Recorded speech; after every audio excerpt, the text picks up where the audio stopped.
Good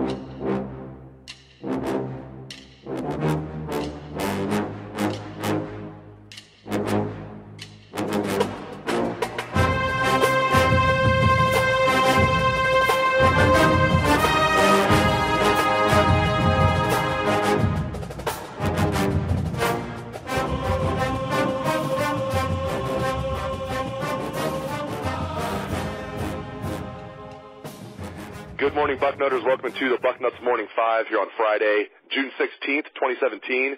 I am Dave Biddle, and I'm very happy to be joined by Jonah Booker. J-Book, Brendon White, like father, like son, is now going to be a safety. His father, of course, William White, starred at Ohio State as a safety in the 80s, went on to a long career in the NFL, very impressive career in the NFL. I thought Brendon White was going to be an outside linebacker when the Buckeyes recruited him. I thought he was going to be kind of like a Darren Lee type, kid to play all over the field in high school. Then they moved him to wide receiver, and I thought he looked good there in the spring. He played well at wide receiver. Now there's talk he will move to safety.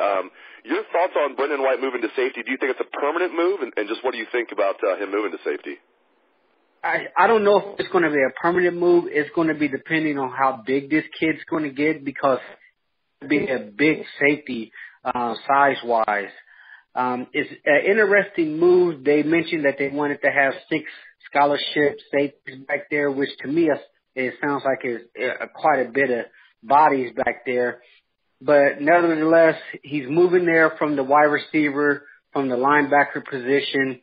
It's going to be interesting. I'm not sure if he has the hips to play safety at this level. Obviously, he has the skill set as far as explosiveness, because as wide receiver, not many guys can play wide receiver at the D1 level.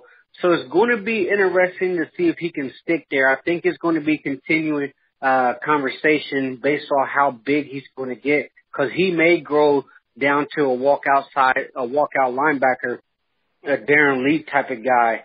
Could he be a Sam Hubbard, but not moving that far down the line, but a guy who's transitioned from position to position because they're trying to find the most natural fit for him. But one thing that you can't teach is freakish athleticism, and that is what White has. So if he can find a home, hopefully he finds it sooner rather than later, so he can learn the position, master the skill set, master the playbook, and just kind of utilize what he brings to the table with that athleticism.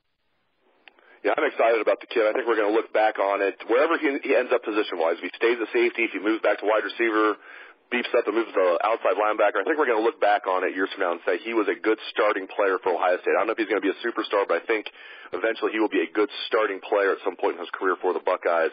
Let's stick with wide receiver depth. Now that they lose Brendon White to the safeties this year, let's start with who the starting wide receivers are going to be, maybe the top backups. We know the H-back position, Paris Campbell is going to be the starter there, but the true wide receiver spots, who do you think is going to be the starters at those 2 spots, and who do you think are going to be the top 2 backups at those spots? Yeah, they're very high on Terry McLaurin, so I think he's going to get the first crack, and he's probably going to be a starter on one side of the field. Now, who's going to be able to be that big body wide receiver? Is it going to be Ben Victor?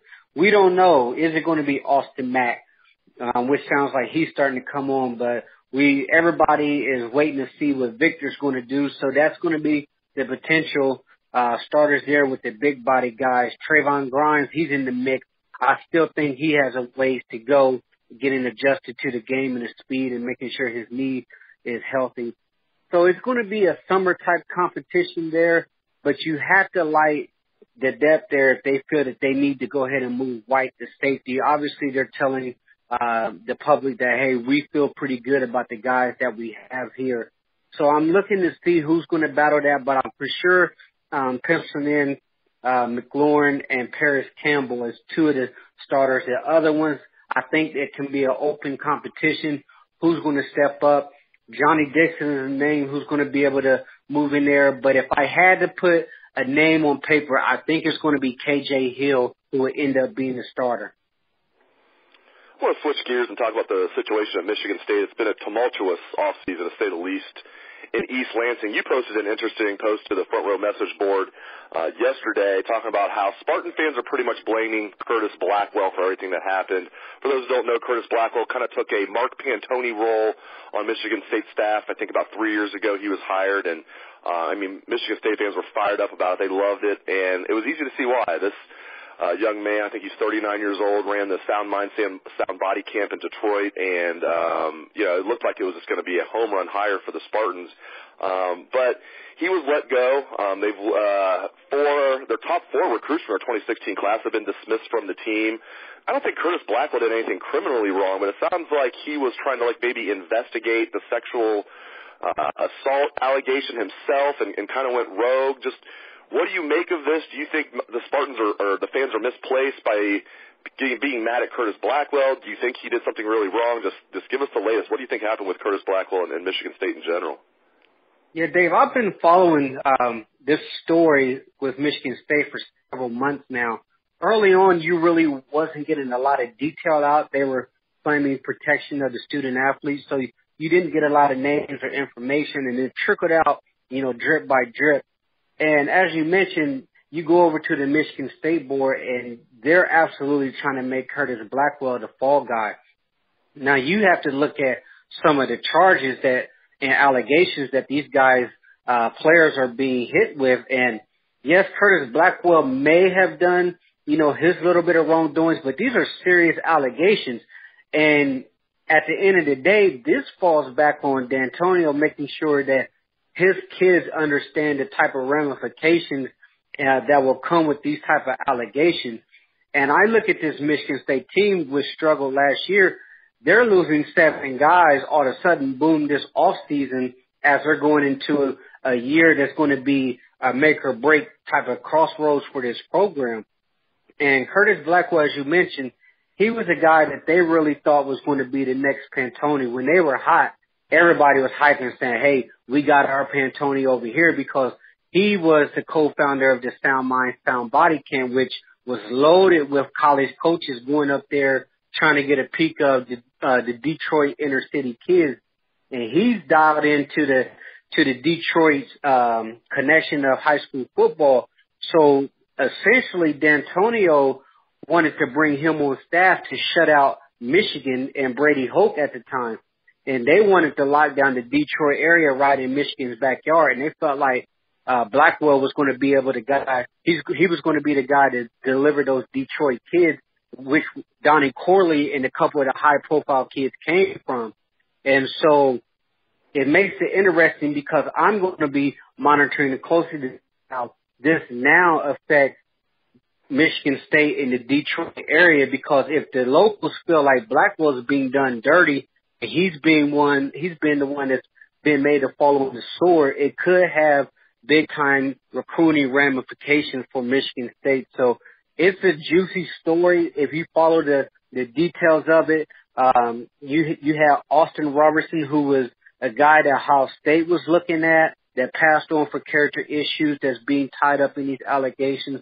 Josh King, which is a high-profile guy, the highest-rated kid on their board last year, multiple starters. So it's going to be a make-or-break type of situation for D'Antonio. This guy is on the brink of losing his program, potentially losing his job if he has another terrible season. It's amazing to even hear you say that, and I think you're 100% right. I mean, you look at the job D'Antonio's done there, and you're thinking his first 9 years, Michigan State is nowhere near Ohio State, in my opinion, as far as the potential of the program. And so I know he's made a college football playoff. They haven't won a national championship. My point is, I think that's about as good as you can get at Michigan State. Maybe I guess you could have a perfect coach there could win a national title, but I think he's done about as good as you could do there. Has really taken it to Ohio State a couple times. And for the fact that his job could be on the line if they have another bad year, which I think you're 100% right, I think it is. It's pretty amazing that fall from grace so quickly. So we'll see what they can do this year. It's shocking. It's shocking, Dave, to see where they're at. Just think about it. Those guys a few years ago was in the college football playoffs against Alabama. The year before that, they was in the Sugar Bowl or the Cotton Bowl against Baylor in a high-profile game that everyone was fired up about, because it gave credence to the Big Ten for winning a big stage game. And to see where they're at now, that these guys are just scraping by. It was an embarrassing season last year. Then you top everything that's going on this off season. And then on top of that, you're losing starter almost every week of the season in the off season. It's going to be a tough road ahead for those guys. Yeah, no doubt about it. I mean, as you mentioned, 2015 they make the college football playoff. They get blown out by Alabama. At least they made the playoff. I mean, Ohio State knows a little something about making the playoff and getting blown out in the semifinal, but I digress. 2014, as you mentioned, they beat Baylor in the Cotton Bowl. 2013, they beat Stanford in the Rose Bowl, so it was a great run for them, but I think it's probably ended for them if I had to guess. A couple more topics and we'll get you out of here, Jay Book. Good news for the Buckeyes on the recruiting front. Jaden Woodby, a lot of people were concerned that he might decommit or at least was wavering. He put a message up on Twitter, said, quote, "I'm a Buckeye. It's simple, period." And he said, off Twitter until August 26th. So I really don't care about the last statement there. I don't care if he's off or on Twitter. The first statement there that he is a Buckeye. I know a lot of people are concerned he might flip to Oklahoma. He might flip to one of the local schools like USC. Do you feel like he's now a solid commit, Jaden Woodby? He's a high school kid. He's solid until the end of June. I mean, there are a lot of them. A lot of them are they say things and do another all the time. So hopefully he stays in part of the class. The main thing for Ohio State is you got to recruit him like he's an uncommitted kid. He's a California kid, far away from home. So obviously Oklahoma, they're going to continue to come at him very hard. The California schools are going to come at him very hard. So hopefully he stays a Buckeye. I'm not going to, hang my hat that he's 100% shut down solid, because you never know what's going to happen with these high school kids. If he's off Twitter and getting focused for his season, good for him. As you mentioned, whatever, you want to be on Twitter, have fun. You're a high school kid. But as long as he's doing the things that he needs to do as far as staying in the good graces with Ohio State, I'm not too worried about it. I mean, one kid would never make or break the Ohio State class, especially this one, which is outstanding. But as far as Ohio State, continue to go hard at the kid, continue to recruit him like he's an uncommitted prospect. And at the end of the day, if the relationship's still great and he's still committed, I think there's a very good chance he'll still be part of the class come signing day. I'd be remiss if I didn't ask you about the biggest story in Buckeye Nation over the last couple of weeks, even though it's on football, but the hiring of Chris Holtman as Ohio State's men's basketball coach. I haven't talked to you about this at all, either on or off the air. Your thoughts on Chris Holtman taking over this basketball program? I love it. I'm glad that the chips fell the way they did. I mean, at one point, my goodness, it looked like Gene Smith was getting ready to completely drop the ball on this coaching hire there. But obviously, things worked out for the best. I like the way Altman's coming in. He's asserting his alpha dog dominance right now, letting guys know in the program, hey, you need to be on board with the program. He suspended Thunderberg for a little bit, so it's good to see a guy that's coming in. And the thing that I really like, he's bringing his entire coaching staff with him. So it's not like there's going to be guys trying to fill out their way on the way he's going to do things. Everybody's on the same page. Now the big thing is going to be is recruiting, and the second thing is who is his strength and conditioning coach going to be, because that was an area that needed to be totally revamped under Thad Matta. So if he can elevate those two things, big things is coming. I mean, he has unlimited resources. You talk about a guy that's coming from a small budget at Butler, you're getting your salary tripled to a place to where you're getting unlimited resources at a place like Ohio State. I think the potential's there. We know the potential is there for Jonah Booker. He is one of the best out there. Really appreciate your insights, Jay Book. You can catch his column every week on Bucknuts. It is Outside Columbus. Thank you very much to Jonah Booker, and thanks to our listeners out there for tuning in to the show. Hope you have a great day and a great weekend. Let's hear that Buckeye swag. Best damn band in the land.